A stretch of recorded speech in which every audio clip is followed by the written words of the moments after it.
हमारे लिए बड़े गर्व की बात है कि हमारे बीच में केंद्रीय मंत्री तोखन साहू जी हैं। तोखन जी, बहुत बहुत स्वागत है आपका, हार्दिक अभिनंदन है। तालियां बजा के तोखन जी का स्वागत कीजिए। और नरेंद्र मोदी मंत्रिमंडल का एक ऐसा चेहरा जिसके ऊपर जिम्मेदारी है स्मार्ट सिटी बनाने की, जिसके ऊपर जिम्मेदारी है शहरों को चमकाने की। एक ऐसे चुनौतीपूर्ण दौर में जब हम दुनिया से मुकाबला कर रहे हैं, मोदी जी ने इतना बड़ा संकल्प उठाया है, तो आपके कंधों पर ये जिम्मेदारी है और आप हमारे बीच में हैं, ये हमारे लिए बड़े गौरव की बात है। मैं अतुल जी से कहूँगा कि तोखन जी का हमारे बीच में संदीप गर्ग जी भी हैं, सतीश गुप्ता जी भी हैं, आपका हार्दिक स्वागत। और आप स्वागत करने के लिए भी एक बार तोखन साहू जी का आ जाएँ। अतुल जी, आप भी आगे आ जाएँ। आइए माननीय मंत्री जी, मंच पे आइए। और तोखन साहू जी की खास बात यह है कि तोखन साहू जी ने अपना राजनीतिक करियर एक पंच के तौर पे शुरू किया। देखिए कैसे ग्रास रूट का जो नेता है वो सामने आ रहे हैं। एक पंच के तौर पे आपने अपने राजनीतिक जीवन की शुरुआत की और उसके बाद एमकॉम तक की शिक्षा प्राप्त की है। सूरजपुरा गांव के निर्विरोध पंच बने हैं। उसके बाद ब्लॉक स्तर पे राजनीति की, उसके बाद विधानसभा के स्तर पे राजनीति की, विधायक बने और उसके बाद सांसद बने। और इसी होनहार प्रतिभा को पहचान कर ये नमो इम्पैक्ट है।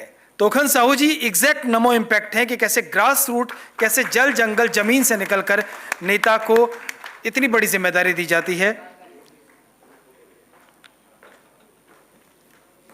और इस वक्त उस मंत्रालय के मंत्री हैं जहां पर मनोहर लाल खट्टर, जहां पर केंद्रीय कैबिनेट मंत्री हैं और एक लंबा वर्किंग एक्सपीरियंस तोखन जी का है। तो तोखन जी, मैं आग्रह करूंगा कि आप आएं और इस नमो इम्पैक्ट कॉफी टेबल बुक के अंग्रेजी संस्करण के लॉन्च पर आशीर्वचन प्रदान करें। आइए। बोलिए भारत माता की माननीय नरेंद्र मोदी जिंदाबाद। नमो इम्पैक्ट पुस्तक के विमोचन के इस पावन अवसर पर हम सबके बीच में विराजमान हमारे बहुत ही सम्माननीय हमारे छत्तीसगढ़ के वरिष्ठ नेता, हम सबके मार्गदर्शक। और भाई साहब बता रहे थे, एक चीज़ बताना भूल गए, मैं माननीय बृजमोहन अग्रवाल जी के साथ संसदीय सचिव था, उनके साथ काम करने का मुझे सौभाग्य मिला है। सम्माननीय बृजमोहन अग्रवाल जी भारतीय जनता पार्टी के हमारे वरिष्ठ नेता। कहते हैं ना कि बृजमोहन जी के लिए कहीं कोई ना वाली कोई बात नहीं है, ऐसे माननीय हमारे बड़े भाई हम सबके बीच में विराजमान हैं।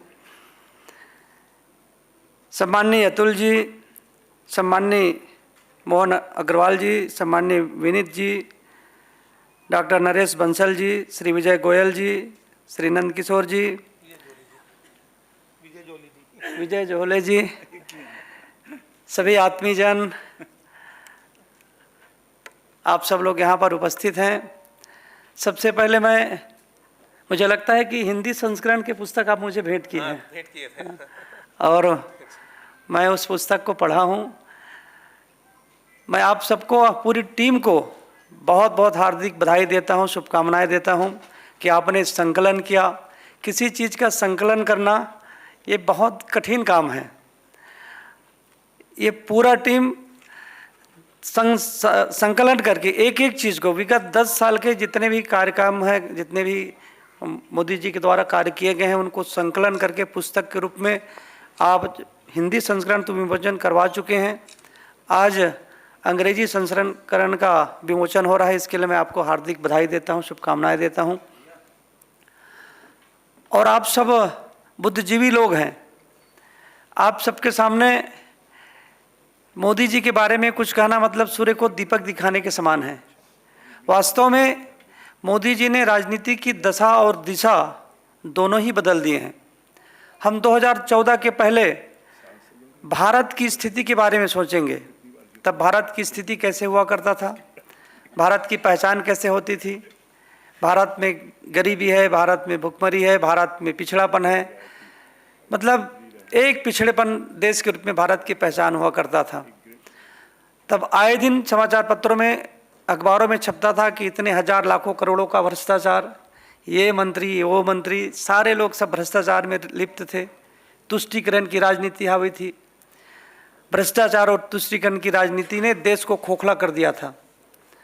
तब प्रधानमंत्री जी की पहचान हुआ करता था कि रबर स्टैम्प प्रधानमंत्री के रूप में, जहाँ जाते प्रधानमंत्री जी पीछे में बैठते, आंटी जो कहती वहाँ पर साइन हो जाता था। ऐसा कुछ देश का पहचान हुआ करता था। लेकिन मोदी जी के आने के बाद भ्रष्टाचार पर नकेल कसा गया, तुष्टीकरण की राजनीति समाप्त हुई और भारत का मान सम्मान पूरे विश्व में स्थापित करने का काम माननीय प्रधानमंत्री जी के द्वारा किया गया है। आज बड़े सम्मान के साथ विश्व में पूरे मान सम्मान के साथ भारत का नाम लिया जाता है। कठिन से कठिन काम, कठोर निर्णय लेने की क्षमता यदि किसी में है तो माननीय नरेंद्र मोदी जी में है।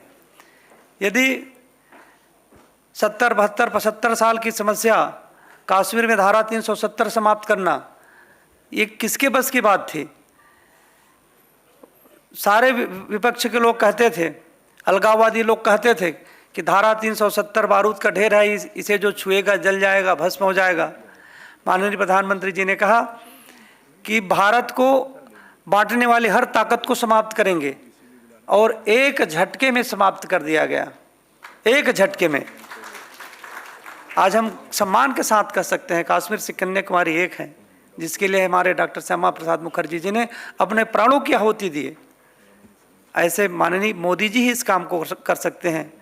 और माननीय ब्रिजमोहन भैया जी अभी हम सबको बता रहे थे कि 500 साल बाद हमारे प्रभु श्री रामचंद्र जी के मंदिर के दिन निर्माण हुआ है।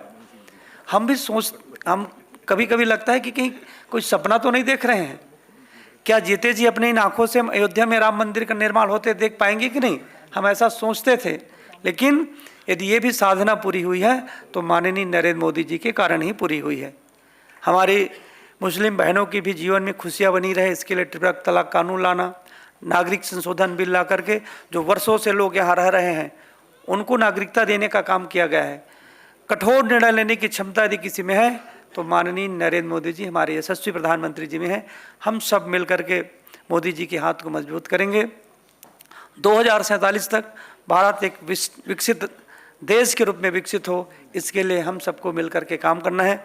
आप सब लोग इस कार्यक्रम में उपस्थित हैं। कल जैसे ही मुझे माननीय ब्रिजमोहन भैया जी ने कहा कि तोखन इस कार्यक्रम में आना है, तो मुझे बड़ी चिंता होगी कि मैं कैसे पहुंचूंगा। वहाँ चक्रधर समारोह का कार्यक्रम है, 11-12 बजे रात तक के चलता है, और जिस ट्रेन में मैं आ रहा था वो ट्रेन भी मिस हो गया, तो मैं बाई रोड सुबह 5 बजे रायपुर पहुँचा हूँ और रायपुर से सीधा मालूम है मुझे बहुत प्रसन्नता है। इस पुस्तक को मैं कई बार पढ़ा हूँ, आपके संकलन को मैं कई बार पढ़ा हूँ और गाड़ी में ही रख करके मैं चलता हूँ।